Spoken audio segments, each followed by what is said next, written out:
Welcome to our channel. Today we how to log in to Experian account step by step clearly. Start by making sure your phone or computer is connected to a stable internet connection.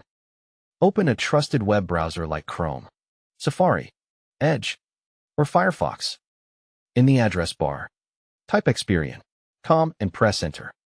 On the Experian homepage, look for the Sign In or Login button at the top of the page. Click the Sign In or Login button to open the login page.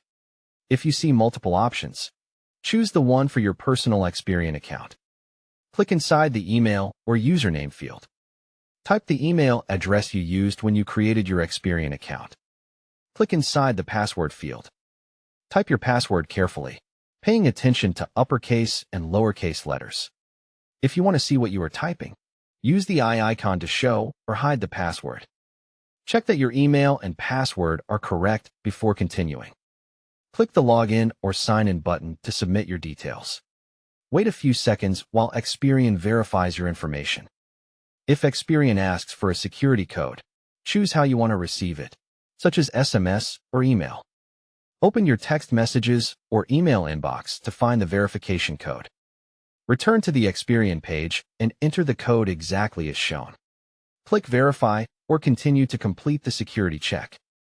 If you get an incorrect password message, click Forgot Password on the login page. Enter your email address and follow the steps to reset your password. Create a strong new password and save it somewhere secure. Go back to the login page and sign in again with your updated password. If you do not have an account yet, click Create Account or Sign Up on the Sign In page. Fill in your personal details as requested and follow the on-screen instructions. Complete any identity verification steps to finish setting up your account.